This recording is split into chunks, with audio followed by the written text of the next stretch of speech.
Hello everybody, my name is Chad, and you are watching an Above It, Love It sideshow. Today's topic is going to be about the homosexuality theory, which is a different explanation for how and why homosexuality occurs. And so let me begin. Over here we have, let's just start with the simple basics. Over here we have the overall population years, starting from year 0, which is supposedly when Christ was born, and then over here we end at 2012. Let's say that's the end of the world. I don't know. It doesn't matter. It could be. I could just put 2009 up there if I wanted. I could put 2050. Doesn't matter. Then on the bottom we have the population in millions, starting with 100 million and ending at 7 billion. Okay, so in time 0 there was approximately 100 million people. And of course that probably doesn't seem like a lot, but it is, fairly good amount for the time period. And then over the time, we started growing a little more and more and more and more. We had baby boomers in the late 1900s, and then we get all the way up to present day 2009, November 25th. Okay, November 25th, we have, actually yesterday it was supposed that we had approximately 6,798,972,054 people. I don't know where they got the 54 from, but that's just how it works. That's approximately, where we're at. And that's where we've grown from 100 million to approximately 7 billion people. Now, before I continue with what the theory is, let me talk about two different theories we have here. We have here nature and nurture. Now, for many different topics, people think there are different, causes for homosexuality, for schizophrenia, for many other diseases out there, and disorders, and, genetic things, or, nature-related things. One of the theories is environment. Another one is genetics. Some people might think schizophrenia is caused by the environment you're located in. Maybe you were, raped as a child or something like that. And on the genetic side, maybe somebody in your family has schizophrenia and it got passed down to you.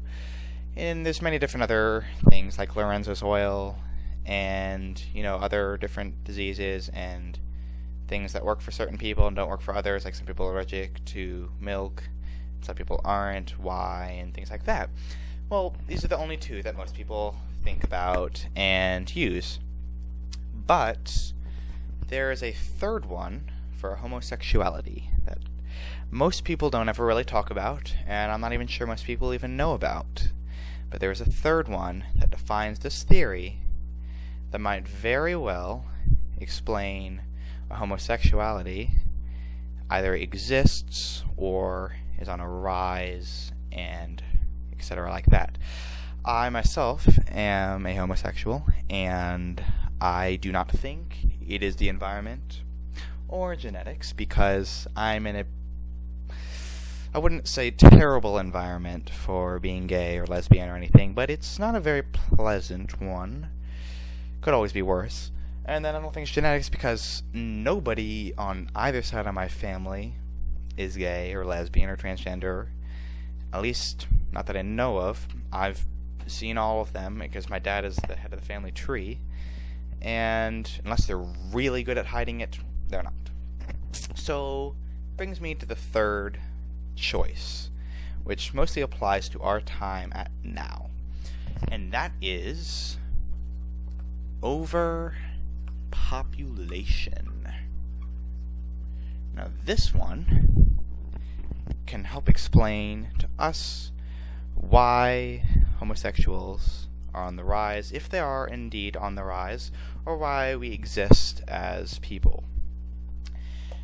Starting from, probably 100 million, so, we might have started a little less than 10%, maybe approximately 8.5 or something, and then we slowly rose to 10% probably, in that time period. And now people are starting to think that we're on the rise again to about, 12%.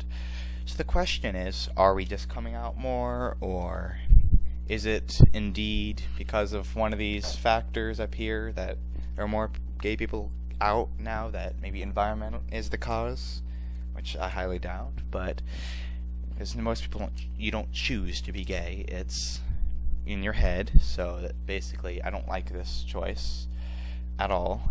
And then genetics, but if people like me don't have any in their family, how can that be a possibility?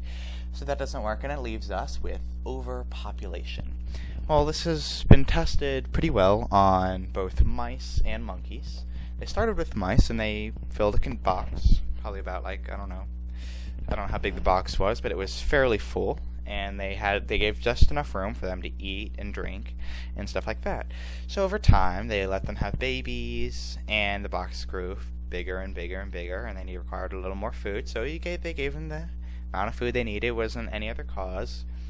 And what happened, as the box got more and more overfilled, more of the mice started becoming homosexual. Guys on guys, girls on girls, and soon they nearly stopped being straight. So the question is, would that be environmental genetics or overpopulation?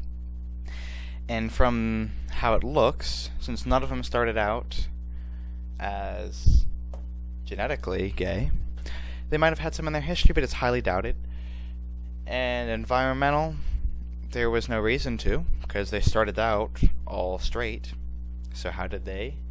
Overpopulation is the best bet.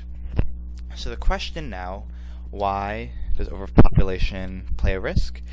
And it's because when I think there's an internal sensor inside your head, like there are many things in your head that go off, and we don't know about why they happen. Diseases occur in your head, and we don't know why. We still don't have the explanations for everything.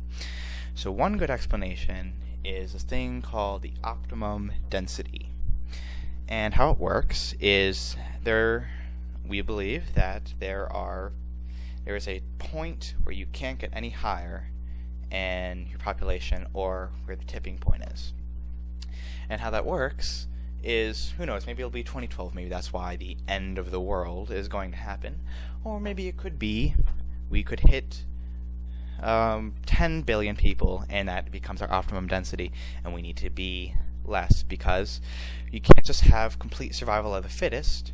You need to give other things a chance, and I think our brains sense that, because if you overpopulate things, you will take over the animals, you will take over your resources, and they will all soon die out. And so it helps. So let's say our optimum density is 2012. Well, if that's true, then our percent gay is definitely on a rise because of this, and it'll be continuing to rise until the optimum density starts to decrease. Once the population gets below the optimum density, probably about to right here, let's say if this was the optimum density, it probably has to be about right here before it starts dying down.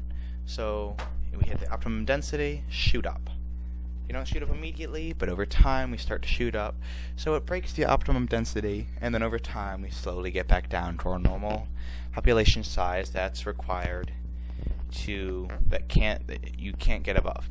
Okay, so now that that's stated, we have our homosexuality theory.